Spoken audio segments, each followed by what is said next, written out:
Thank you. Ambassadors, friends, and all of you that are just here for the kebabs, welcome to this Best for Britain and SME for Labour reception, fuelled by the Kebab Awards. I'm Naomi Smith, I'm Chief Executive of B4B, the campaign to fix the problems Britain faces after Brexit, and oh boy, there's a lot of them.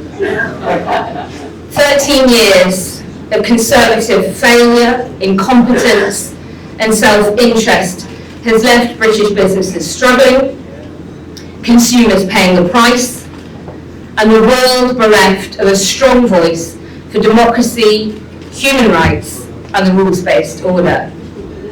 So we're very proud to be hosting this event with SME for Labour, because at Best for Britain we have spent the last couple of years speaking to hundreds and hundreds of British businesses across the country, across sectors, most of them SMEs, the backbone of our economy.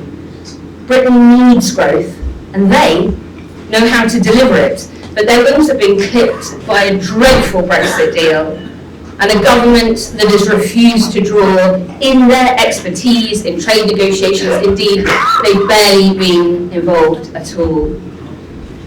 What have we heard from all these businesses that we've spoken to? Well, three things have really stood out. One, beneficial regulatory alignment with the EU, a properly independent board of trade. It's what we like to refer to as an OBR for trade that can properly assess trade policy and scrutinise new trade deals, and greater flexibility on visas, not least for those aged 18 to 35 via a reciprocal youth mobility scheme, very similar to those that we already have with other countries around the world. And it's not just business, it's voters too. From Remain voting Sterling to Leave voting Skegness, in every constituency in Britain, our best-in-class polling shows the most popular choice with the public is for a closer relationship with Europe. And our friends across Europe know that when we work together, we're stronger, particularly in the face of climate change, facing the war in Ukraine and the deepening crisis in the Middle East. We all benefit from shared prosperity, peace, and cultural exchange. Britain needs a government that will deliver all of this. A government that looks outward, not inward, that works with the world, not against it, that is a trusted partner on the global stage, not one willing to break its own treaties or shirk its responsibilities. Business needs it, voters want it, and the Labour government can deliver it. And it's now my great pleasure to hand over to the Chairman of the International Chambers of Commerce, Paul Drechsler.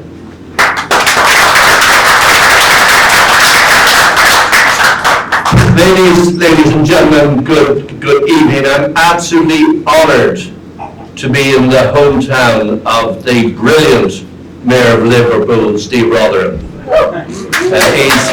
He's a great example of what happens when you devolve power to people who are passionate about place and passionate about cities. And I'll come back in a moment and say how pleased I am to be in the presence of my next MP in London. So it's already looking to be a fantastic evening. But I want to say 10 things over the next 4.5 hours. Firstly, to Naomi and the team of Best for Britain, you do exactly what it says on the tin, and that is you're fighting for the best for Britain. And I commend you and I thank you for all the work you're doing. It is absolutely fabulous.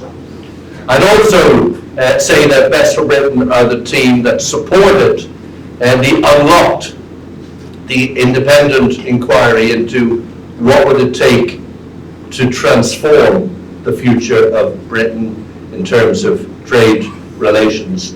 a brilliant report I commend to you all, chaired by Hilary, Benn, supported by Peter Norris, chairman of Virgin, a great example of politics and business working together to figure out how we can make this country absolutely fabulous, living up to its potential.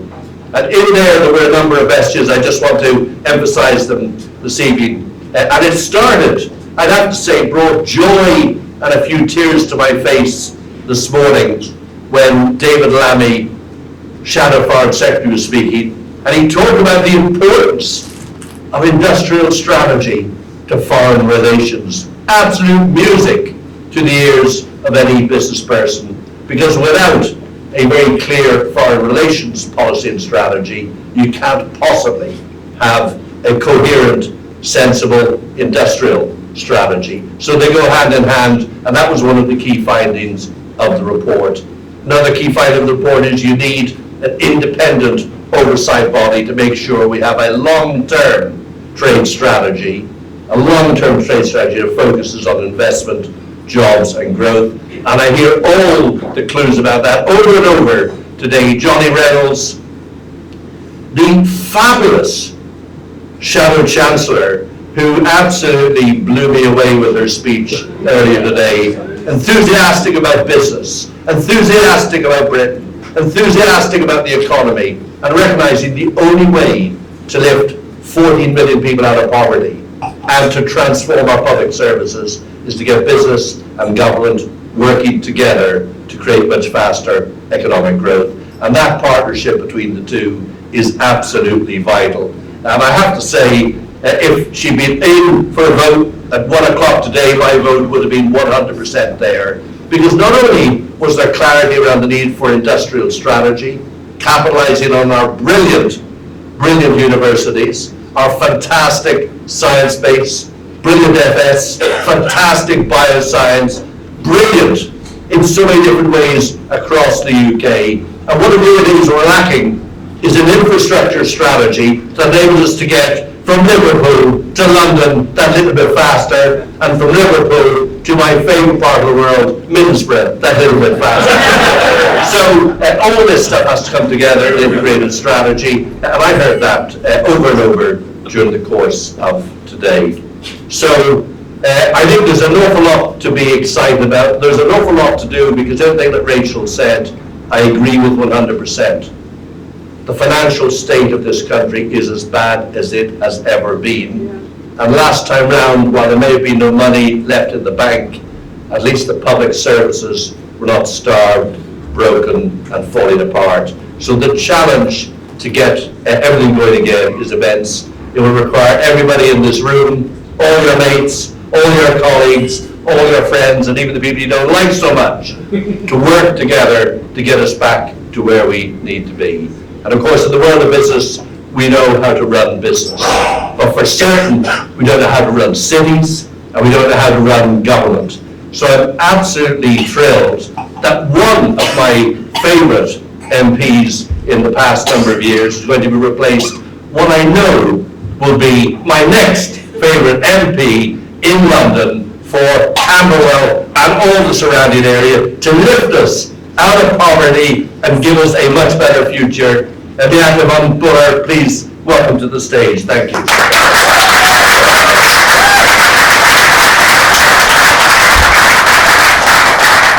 It's fantastic to be here today. And you know, where I'll start is, I think for those of us that believe in progressive politics, for those of us that believe in internationalism, the last few years have been really tough. We've seen a politics that's been divisive. We've seen a politics that's looked inwards. We've seen a politics that's looked to sever our relationships with our closest friends, allies, our partners. And in that time, I think Best for Britain has been a huge beacon of hope. I've had the chance to be a trustee at Best for Britain. I've seen them up close. And the thing that I have found absolutely impressive, hugely inspiring, but for which I and so many others are grateful for, is that you put the politics to one side. You exposed the challenges of Brexit in the way that it was designed and delivered by the government.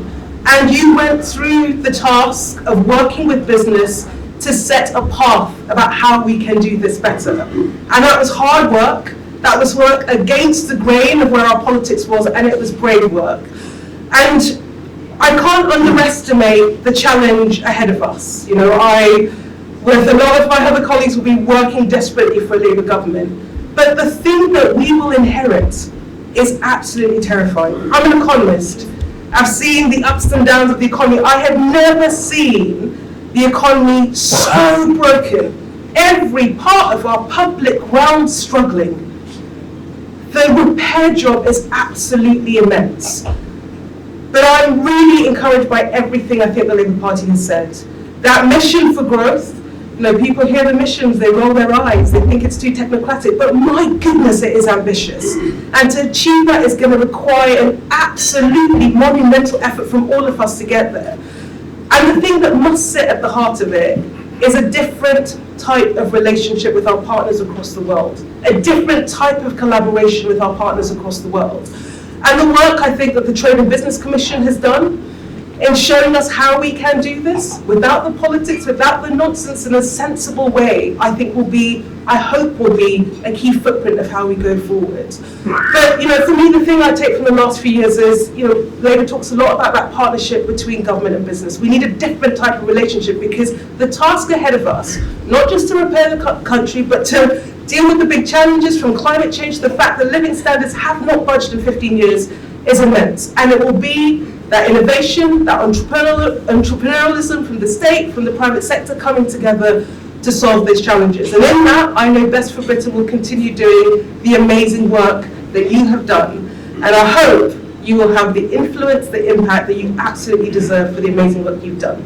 Now, the person who comes after me, you know, I have worked at national government, and in working for national government, I became the biggest advocate of devolution and localism. I have seen, you know, I was at the start of when we created city region mayors, and I have seen the amazing work our mayors have done to transform parts of our country. And I am of the strongest belief that if, you know, we have talked about a Take Back Control bill, I am hoping we'll have that bill in the first 100 days. I'm hoping we will give people like Steve Rotheram the powers, the resources to transform places, because that's how we transform a country. So I'm excited that we're here. I'm excited that the person that follows me is a trailblazer, doing amazing work, lifting a community that desperately needs lifting up. So I would like to introduce Steve Rotheram. He needs no introduction. We are very, very privileged to be in your great city and seeing the amazing work that you do. Thank you.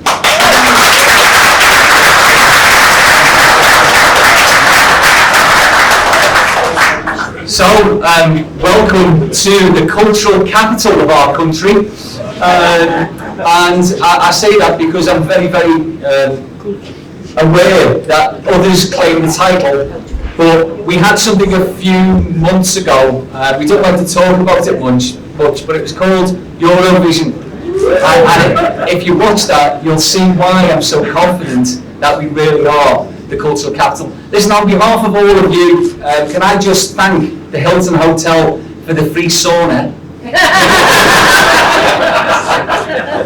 This will be the first party conference where people go home later than when they came here. An absolutely brilliant introduction to what we're trying to do. I'll just give you a very, very brief contrast to what happened last week. Whilst Rishi Sunak created absolute chaos with the shambles of the announcement. Was it going to be an announcement? We don't know whether he was going to say it. Is he going to say it?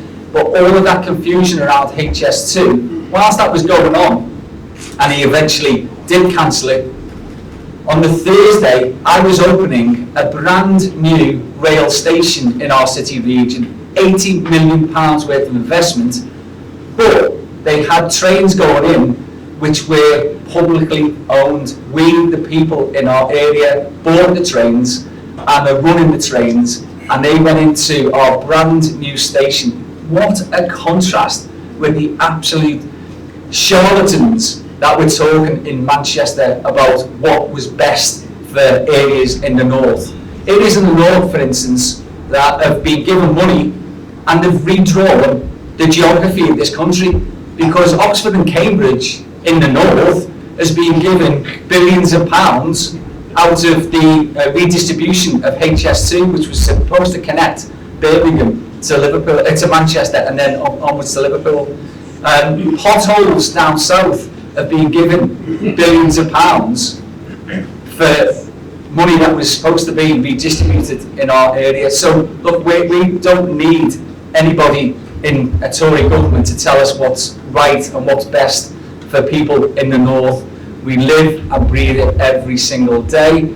And on the Friday after that Thursday with the trains, I announced that we as a combined authority in the building just over there, we're going to take back our buses into public control. So when you talk about taking back control, that's what devolution can do for areas. And that's why I'm so absolutely delighted when I hear some of the conversations and some of the speeches in the main hall over at the convention centre about what the real benefits of working with areas like ours and a future, fingers crossed, Labour government will be. We will transform cities, we will connect areas, but we will connect people with opportunity. We will transform this country.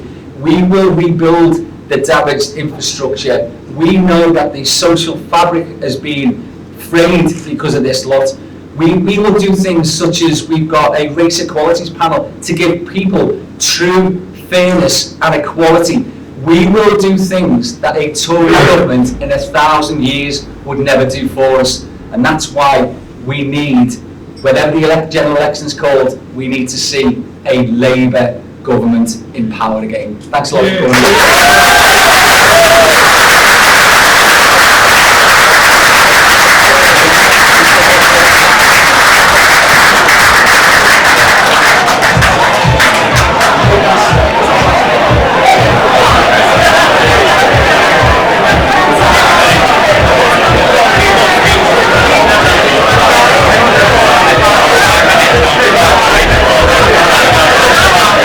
Interrupting the kebabs and the beer because we are embarrassed by the riches of our excellent speakers. You've heard from some brilliant ones tonight. We're saving some of the best till last. He needs very little introduction other than I will abuse my privilege to say we could not possibly have delivered the UK Trade and Business Commission and the 114 trade policy recommendations for government/future government without the co-convener on our parliamentary side of that UK Trade and Business Commission, who has very sadly had to step down, sadly for us, but also brilliantly for the country, because Hilary Benn MP has now been obviously promoted into the Shadow Cabinet as Shadow Secretary of State for Northern Ireland, and boy, if anywhere, needs great representation, particularly on the issues of trade and closer relationship with our biggest and newest trading partner, our friends in the EU. It is Northern Ireland. So thank you for quietening down while you munch on your kebabs and sup the warm wine. I give you Hilary.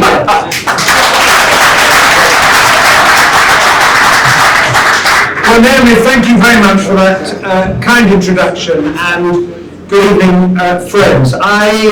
I want to begin by thanking Naomi and the fantastic team at Best for Britain, because when the select committee that I chaired for over 4 years was abolished by the government, it appeared not to be terribly keen on continuing scrutiny of our new trading relationship with the EU and the rest of the world. Naomi rang me up and said, I've got an idea as to how we can keep that scrutiny going. And out of that came the UK Trade and Business Commission. And I want to thank the fantastic team at Best for Britain that I've had the privilege of working with over the last 2.5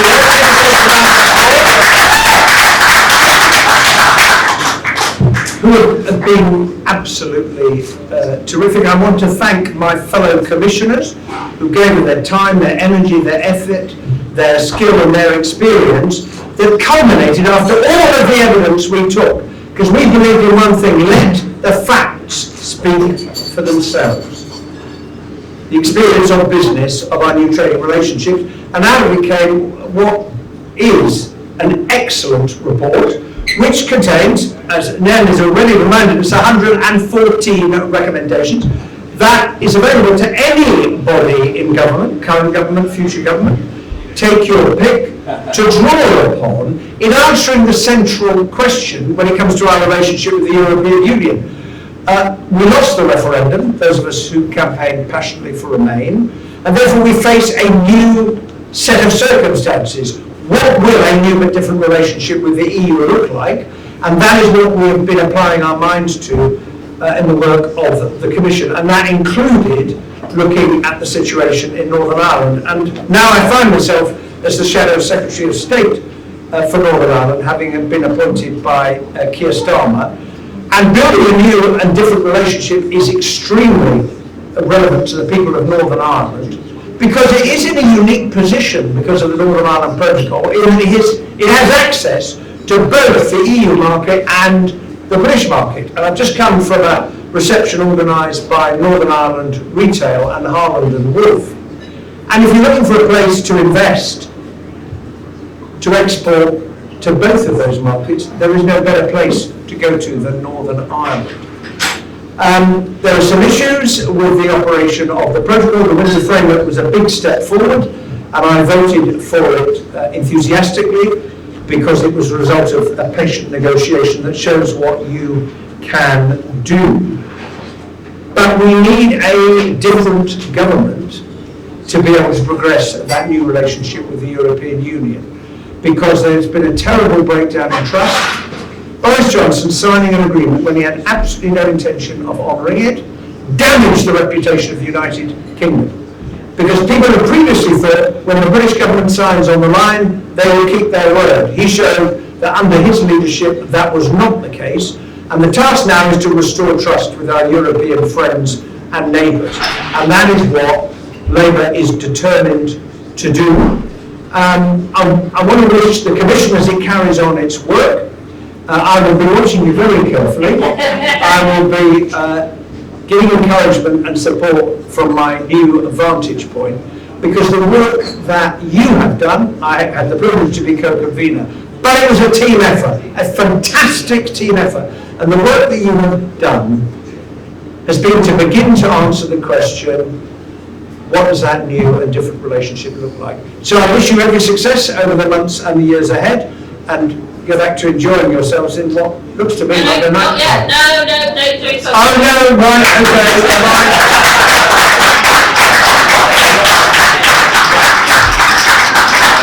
So the one thing I forgot to tell you is also that I'm actually a dairy girl.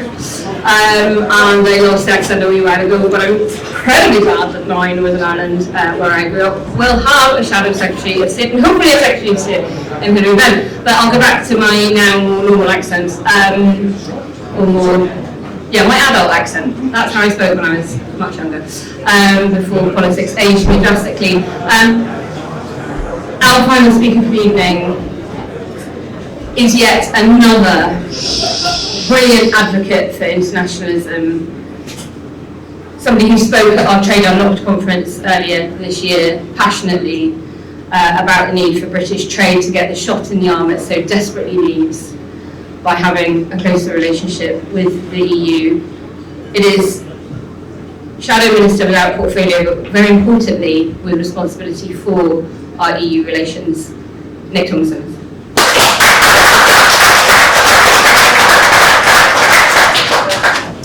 Well, thank you very much indeed, Naomi, and thank you so much to Best for Britain for all that you're doing, because I think we do live in an age politically when it is extremely difficult to have evidence and fact. But what Best for Britain is doing in this debate is providing exactly that, evidence and fact.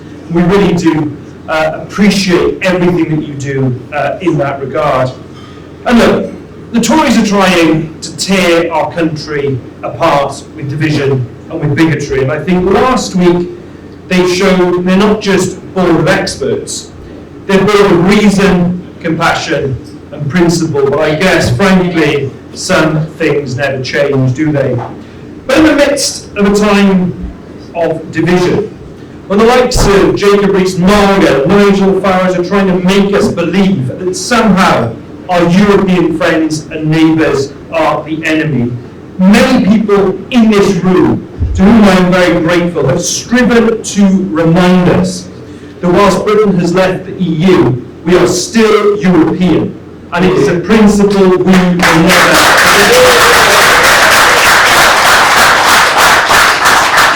And it really matters. It matters now because of the violence of Putin's illegal war in Ukraine. And it is a reminder that standing together with the member states of the European Union is so, so important. Putin must and will fail. And by the way, those who spread division and hatred will fail as well. And by the way, that war should also be a reminder to us of the need to sort out the waves of illicit Russian money flooding into British politics, even if it will spoil the next Tory fundraising bash. But the deeper truth we all know is that the war in Ukraine is a generational challenge, and as are so many of the other problems we are facing, the global economic slowdown, cross-border crime and the climate crisis. These challenges require a global response, and I want the United Kingdom proudly on the international stage, playing a full role in rising to the moment, a partner and an ally of our neighbours in Europe and indeed beyond. And at this time of unique challenge and opportunity for the United Kingdom, it's fantastic to be at a Labour conference with so many people who share my determination, the determination of the whole Shadow Cabinet, to deliver the change that our country is crying out for. And let's also be proud and say it. We in the Labour Party are fighting for this change because we are deeply patriotic. It is patriotic to want your economy to flourish. It's patriotic to form alliances to fight off Russian aggression. It's patriotic to want to drive up the standards that protect workers and protect the environment of the country we love. That patriotism is not diminished by building alliances with our allies, it is strengthened by it. It's the Tories who are the narrow nationalists, absorbed by what they hate, and frankly, it is way out of touch with the British people. So be in no doubt that with Keir Starmer as leader, the party will always be where we are at our best. Pro-business, pro-trade and pro-worker. It's the Labour way. Clement Attlee knew it, Harold Wilson knew it, Tony Blair knew it, and so does Keir. Our guiding mission as the next Labour government is to deliver the highest sustained growth in the G7. It's how we generate the money to fix the appalling mess that this government has left, both in our national finances and indeed in our public services. And I know that central to that growth mission is going to be the improvement of our relationship with the European Union.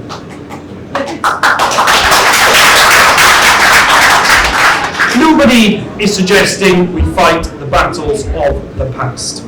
But we know we can reset the relationship and once again be a trusted partner. You will not get with a Labour government a government that is willing at one moment to sign a treaty and claim it is wonderful and the next minute actually denounce it as something terrible. And don't underestimate the damage that the Conservative government has done to our reputation, not just in the EU, but around the world. And central to the next Labour government will be rebuilding that. And we will rebuild our relationship with the European Union, whether it is a veterinary agreement that will minimise the checks for agricultural and agri-food products.